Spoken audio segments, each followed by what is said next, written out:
Now, whenever you think of top of the line, Terran versus Terran in StarCraft II, this is probably one of the first matchups that will come to your head. So let's get straight on with it. To the top left of Grezvan, playing for Team Onside, we have our red Terran from South Korea. It is Maru. And to the bottom right, playing for Team Liquid, it is our French Terran player. Give it up for Clem.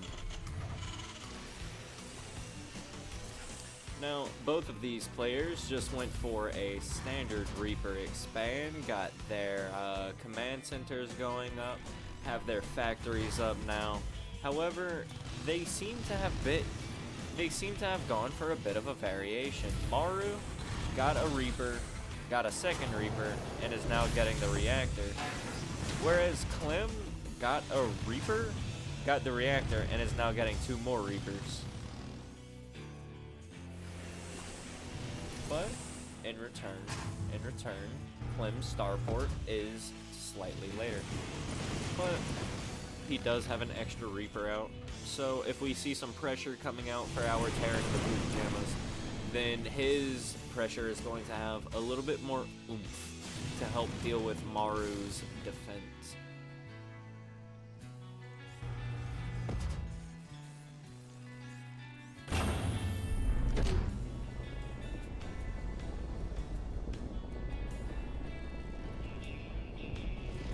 Gonna get that command center onto the low ground. SCVs not gonna bring that first round of minerals back to the natural command center. Anyways, we got some siege tanks. You got a drop heading across the map. A siege tank, 4 Marines, 2 Reapers. Meanwhile, a siege tank and 4 Marines heading across the map for our blue Terran as well. And at 4 minutes into the game, we're already about to have a spicy one, as both players are going to be reaching the other side of the map very shortly. Maru going to be pushing in first. SCVs are going to be pulled back. 3 SCVs go down. Meanwhile, Clem on the other side going to be pushing in as well. However, 2 SCV losses through that. However, it doesn't look like Clem is going to find the same success. However, Maru just hits down Clem's door and says, you know what? You didn't block it. I'm running into your house. Barracks looks like it's about to fall. However, we see a siege tank get a little bit too close, and Maru's army just backing up and just wants to get that guaranteed damage. No, I can kill the barracks. Barracks about to fall for Maru as well. However, he's pulling his backwards. Now, Clem's command center has stayed at the natural location, and this is exactly what I was about to say. We could see Maru just back up and push right into that command center. This is known as a skewer. Meanwhile, Maru's command center is able to float safely back to the natural, but Clem's command center could possibly fall. So Maru outplaying a little bit in the test game. However, we see the interference matrix landing on the tanks, and the medevac is forced to pick up those bio units and that tank and just get on out of there. However, the Cyclone managing to get the lock on into that medevac will force it to land its units and then just take them out. So we're stabilizing to some sort of macro TvT. Clem not repairing that. Oh, there we go. One SCV actually repairing that command center. Maru having his base saturated as well. We are going to stabilize into a macro game. If we look at the units tab, we see that Clem has 3 Ravens, whereas Maru only has 1. They are roughly equal on, well, they are equal on tank, cyclones, Reaper, and Marine counts. These are all roughly equal. They're at very similar stances. However, Maru is forced to reproduce another Raven before he can really get into medevac production or Viking production.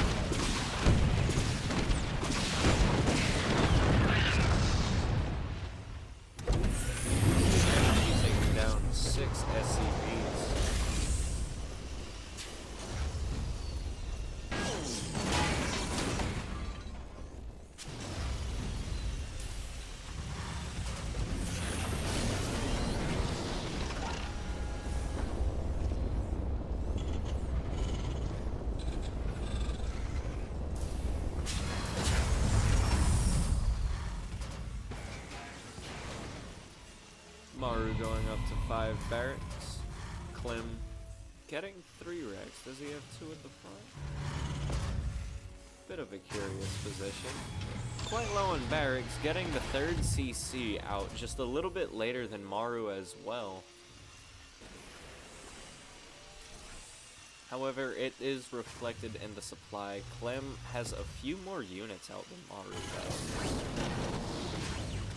So whereas Maru's adding his infrastructure quite quickly, Clem has been sitting back and building units off of his. Maru's landing that 3rd base, getting that position secured. If Clem can't deal damage...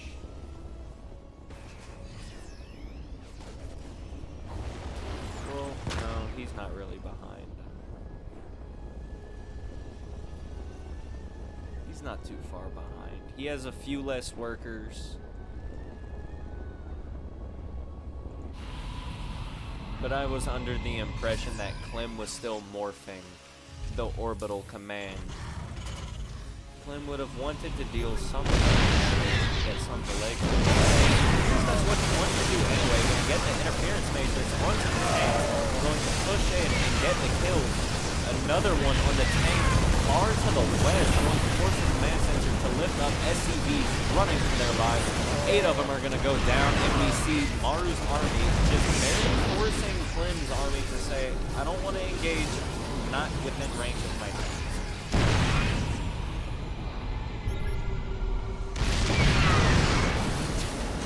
Tanks are going to be firing away at each other. However, with the tank advantage, he's going to force Maru's tank away. It looks like the 3rd command center might potentially go down.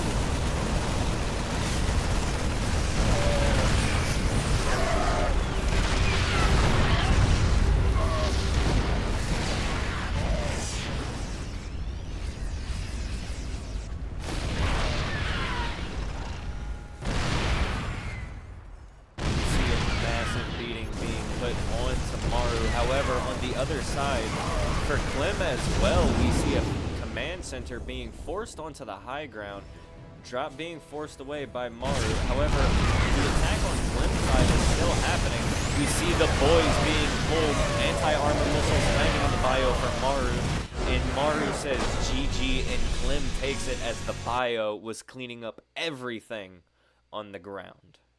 That's game 1 of this best of 5 series, and we'll be right back with game 2.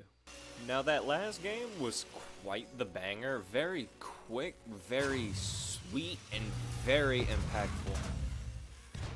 We saw a lot of aggression coming out of both sides. It seems that both sides are really trying to take the pace of the game and really trying to control it for themselves. They want to determine and dictate the flow of the game and the direction that their opponent might be taking in the future. Now, we see a Reaper here, not really getting anything done, doesn't get an SCV. We see Maru going into Hellions. Now this tournament was played at the Gamers 8 tournament over in Saudi Arabia. These games were played, I believe, on August 4th or the 5th. Quite close to my birthday, actually.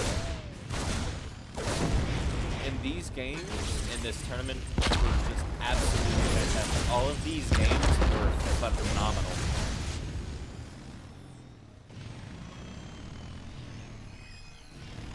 Now, I don't quite remember what the prize pool actually was for this tournament, but you can believe that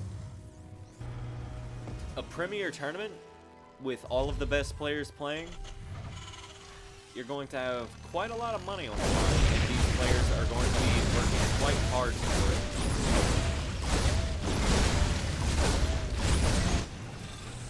This is the latest happening on Maru's command center. Meanwhile, Maru is going to come in and actually deal some SCV damage.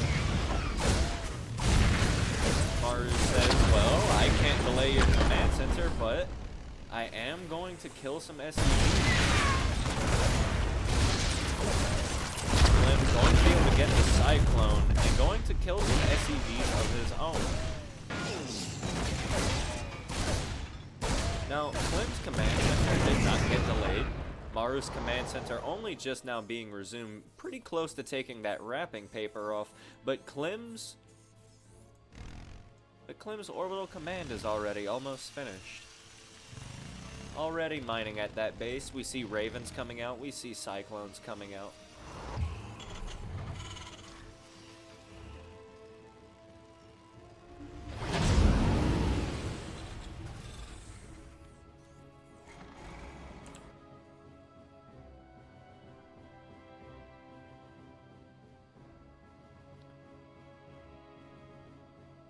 Medevac being sent across the map will get spotted by Clem. Now, the question is, did Clem actually see it, though? Sure enough, we see some Marines, we see the Cyclone, we see the Raven, all inside of the main base. Clem turning back around, wasn't quite able to get anything done with this siege tank right here. And we see this drop. The medevac being forced out of the main base. The Marines are going to push that Cyclone and pick it off. We see the Raven just tailing that medevac. All of the Marines get killed except for 2. The Raven really threatening that medevac there. With what? I don't know. But that medevac felt the urge to stay out of the main base. Possibly a disable. If you disable a medevac, I know it can't drop or heal anymore. That is quite frustrating.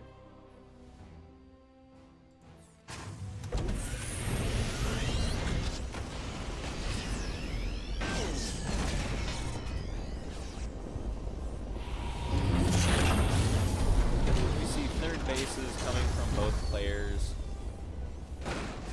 We are going to see those add-ons being switched up from both sides as well. And we are also going to see additional infrastructure coming out from both sides. We are now transitioning into a macro game. One of my favorite things to see.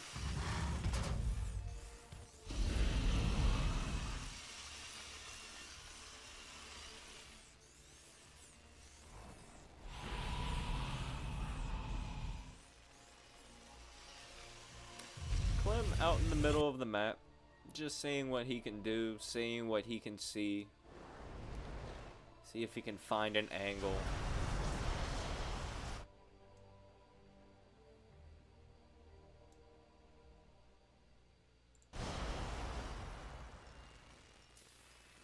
Scan the main base of Clem.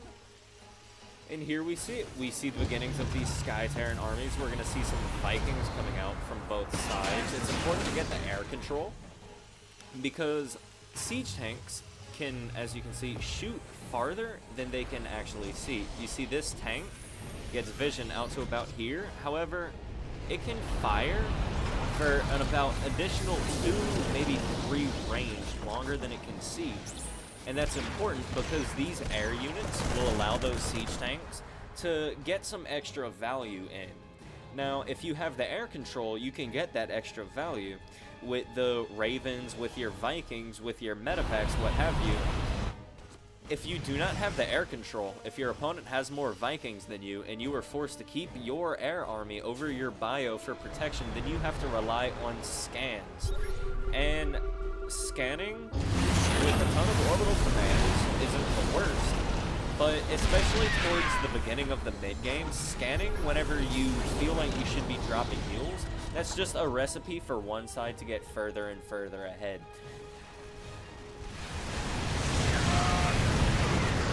We see Vikings being forced to land. We see a ton of Vikings on the side of Maru.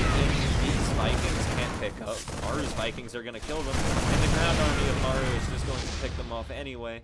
Clem's Vikings were in a bit of a... However, we see Clem denying the third base of Maru, sieging up on the high ground as Maru, and just pushing more with the air to get that vision. Clem's going to stem forward, going to try to see what he can get done against those SEVs, but really is going to be backing off, and Maru sees it as well. He sees nothing behind these Marines. Everything's just going to head home, and Maru going to take his third at the 12 o'clock position instead.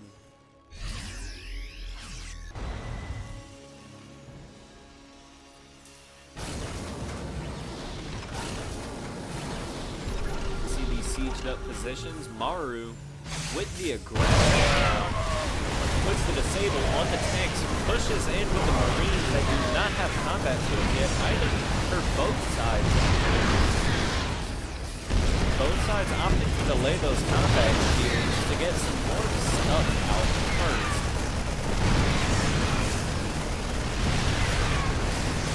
And the boars are pulled, the Vikings are going to land, the SCVs are attacking in the front to soak up some of that damage, but Maru looks like he's just going to clean house. 19 SCVs falling. Clem says GG. And a quick 1-1, we have a series on our hands. Maru tying that up, and we will be back with Game 3.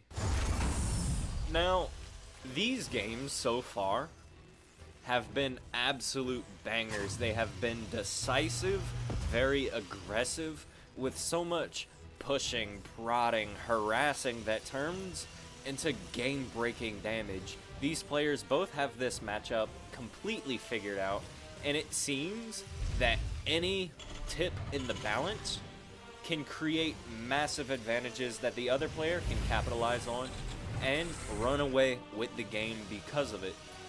So, I'm excited to see what these two players are able to show us for Neo Humanity, which is going to be our third map in this series.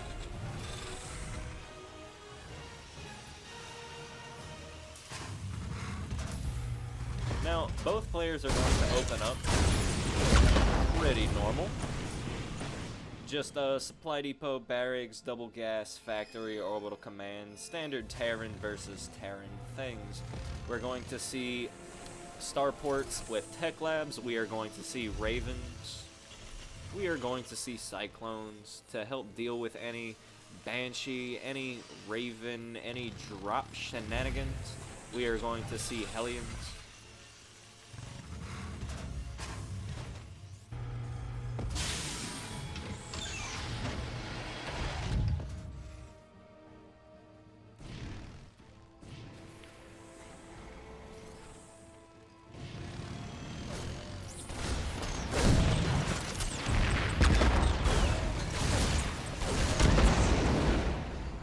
Doing a pretty good job knocking those SCVs off of mining. However, not killing anything isn't the result that you want to get for losing a Reaper.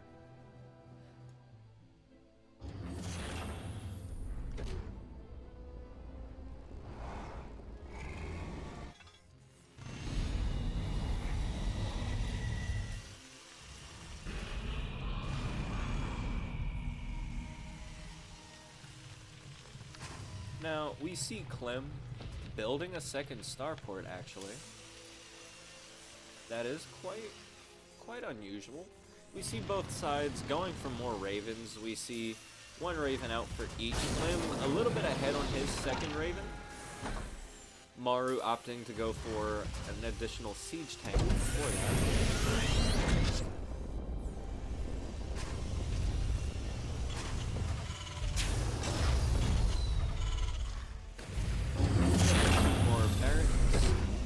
Raven finishes, that barracks will be placed onto that tech lab. We will see STEM research, and that starport should begin producing either Vikings or medevacs. Hopefully Maru knows about the Viking production of his opponent Clem, and he will get into his own Viking production.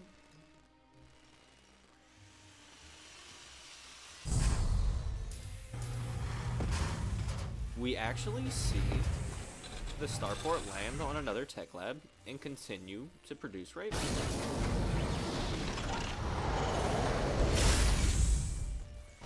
That is quite a surprising move. However, we do have a lot of Vikings being created for our French Terran, and with 3 ravens, he's not slouching on his ravens himself. A lot of barracks, starport.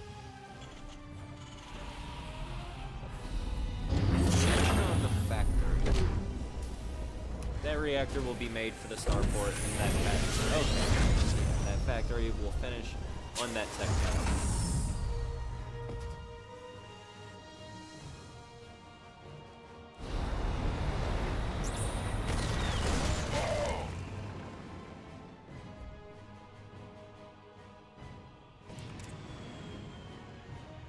Now, we see 2 Ravens out for Clem. I thought he picked 3 Ravens. We see 3 Ravens out for Maru.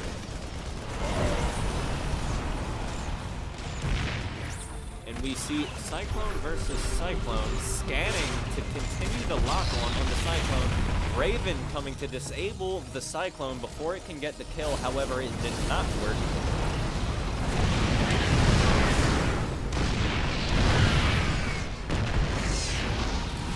It's being beaten down by these siege tanks of Clem. Clem disabling the tank of Maru and tank shots to kill a siege tank. The command center being forced to lift off, but with the Vikings being there, it doesn't matter if the command center is on the ground or in the air. It is in trouble if it is not in Maru's main base. SCV's just chilling on the ramp, trying to repair that command center. Medevac going down. Command center being landed, but Raven's exposed for Maru. Maru's just been picked apart, and that's GG. A very, very fast and decisive game 3 for Clem.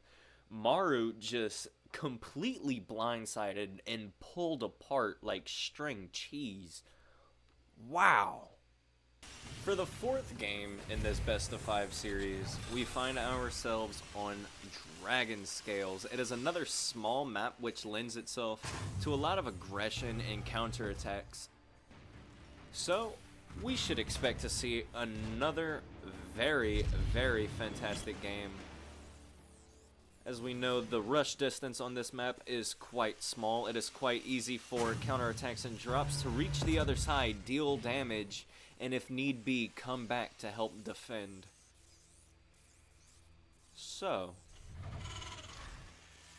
is game 4, is it going to be as insane as the last 3 games? Because these last 3 games have been completely out of this world. Very aggressive, constant action. Both players just so good at this game, getting so much value out of their units.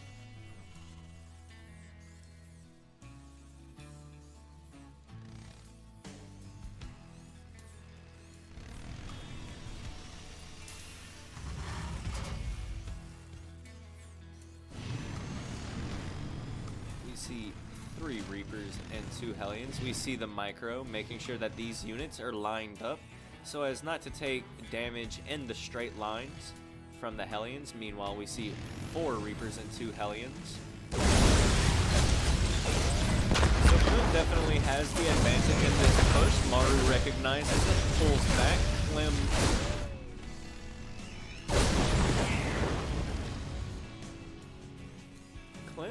forcing the clearing of house, however, not being able to deal a ton of damage to that command center with the units that Clem has. Maru still feels confident that his orbital will be able to finish. Clem just gets on out.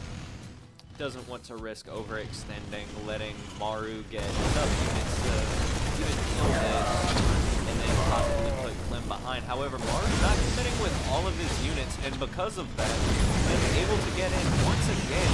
Has 3 SCV kills. However, the 2 Hellions are going to go down. Will he get a Reaper? Maru will not get a Reaper. The siege tank, though, is really going to help lock down that forward position. Seeing it siege up in front of the command center.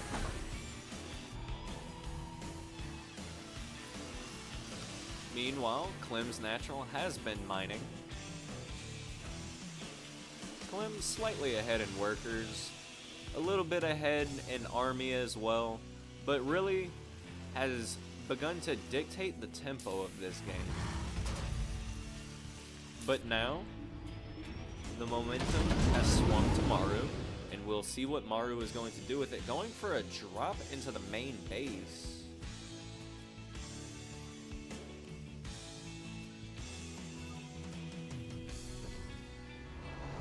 The Cyclone isn't out in time to prevent the medevac from getting in. 4 SCVs going down. However, the Cyclone is out in time to force the medevac out.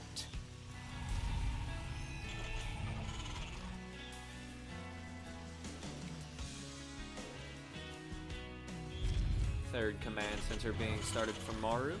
Third command center being started for Clem. Reaper going to poke in, scout that third command center, and then going to be killed. Now, Reapers don't really scale very well into the mid-game, so Maru with just one Reaper, using that Reaper as a scout, I completely understand that decision.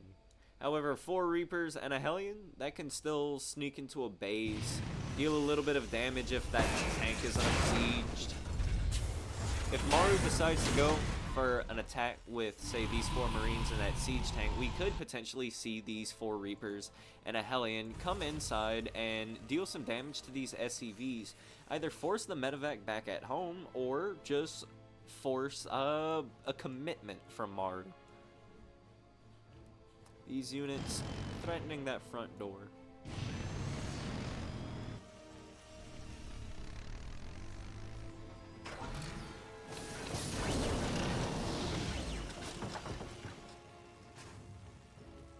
And Clem gonna be moving out. See 2 siege tanks. We have an entire Terran fleet of 2 Ravens and 4 Vikings.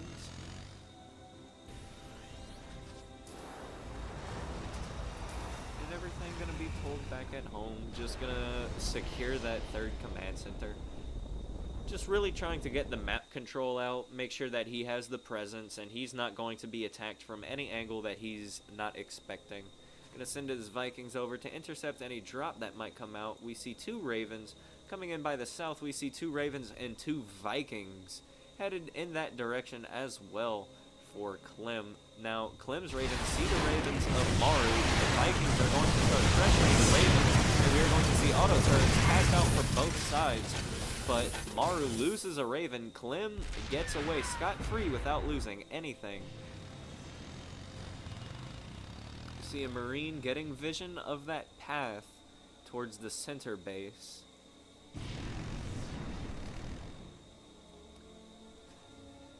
And the Vikings for Maru are going to be seen by this little force of Clem. The Vikings are going to land and engage. How often do you see Vikings land to kill Reapers?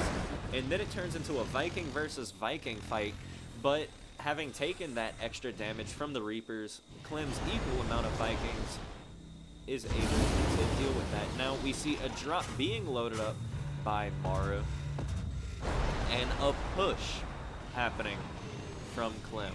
Now, it seems like, once again, in TvT we are going to have another decisive battle that is going to determine who wins, and it is going to be an offense from both sides as well as a defense from both sides. However, it is Clem that is actually turning completely around, going to go home and defend. Drop rolling into the main base of Clem's siege tank, sieging up by the gases. Upgrades are going to be denied by Maru. +1 attack, +1 armor being denied. While he is finished for Maru, so he has 1-1. However, only 4 SCVs have gone down this push. We see another medevac entering the main base. More Marines being annoying into the natural still. And we see another army going to go around into the left and push this triangular third. Meanwhile, Clem pushing out into the middle. We see this, wow, this group of Marines shooting these SCVs from the high ground. And Clem is just going to let it happen. Yeah, this Marine is just having a range day. Meanwhile, Clem going to deny that third base for a mine and going to push it into the main, and it will fall. That is a kill in the third. Meanwhile, Clem is going to push his main base in. He's going to push his third into the main base, and he is going to protect his, denying any air presence with those Vikings. Siege tanks are going to siege up. Clem scouts that with his Vikings. However, one less siege tank for Clem. Maru going to back his army up. And we see Clem push forward with his Vikings. However, Maru is actually going to load up those medevacs. Drop them back down. Just going to regroup his teammate. We have 2 more Vikings on the field for Maru. However, we see Liberators coming out for Clem. Now, I think that all that Maru has to do at this point is survive. Because we are going to have a point in this game where Maru is going to have 2-2 and Clem will not. So Maru is going to be landing his main base at this third. If he can survive this push, then he will be ahead on upgrades, and he'll be able to put on some fierce counterattacks. Clem knows that, however. He knows that his upgrades have been denied, and that Maru very shortly will be very, very far ahead. So we see a group of Marines denying that main base from landing at the 3rd position. We are going to see Maru take the natural of Clem as his own territory. However, we are seeing the wraparound. So many tanks for Clem, so many Marines, so many Vikings. There is air superiority. He is going to kill the medevacs and then land the Vikings onto the tanks of Maru, and Maru is forced to push in with those Marines, see what value they can get. But now Maru is in a very precarious position. The army that Maru has fighting these Marines is all that he has left, and Clem is marching across the map. It is going to be Clem who takes this game. We see the scan coming from Maru, and he GG's. He's out of it. He knows it. And that is our best of 5. What a wonderful series from both games. There were so many moments where I was just left speechless. Such top tier play. If you like this video, make sure you leave a like, comment, and subscribe. And as always, I'll see you in the next one.